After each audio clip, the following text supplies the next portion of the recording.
మొన్న విత్తనాలు మొలకలు వచ్చాయి కదండి, అవన్నీ రీపాటింగ్ చేశాను అనమాట. ఇందులో బీరకాయని చిక్కుడుకాయ మాత్రమే బతికాయి. రెండు కుండీల్లో వేసేసి పెట్టాను.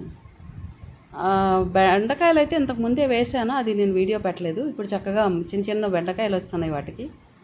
అందుకే ఈసారి కన్ఫ్యూజన్ లేకుండా మొక్కలకి చక్కగా పేపర్ గ్లాసుల్లో వేసుకొని అన్నిటికీ వాటి పేర్లు రాసుకొని అన్ని విత్తనాలు వేసుకున్నాను.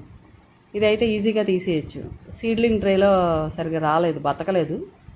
అందుకే ఇవి ఆ కాకరకాయ, పొట్లకాయ, తర్వాత ఆనపకాయ, బీన్స్, మునగా వేసాను అనమాట. ఈ మధ్యలో మా హ్యాపీగాడు ఒకటి వచ్చి అడావుడు పెట్టి గోల గోల చేసేసాడు. పాటింగ్ చేస్తుంటే చేయనివ్వకుండా. చూడండి ఎంత కర్ర పట్టుకొని ఎంత పరిగెట్టినా, ఎంత అల్లరంటే ఎంత స్పీడ్గా పరిగెత్తిందో చూసారా. అదన్నమాట. ఓకే అండి, వీడియో నచ్చితే లైక్ చేయండి, కామెంట్ చేయండి, సబ్స్క్రైబ్ చేసుకోవడం అస్సలు మర్చిపోవద్దు. Thank you all.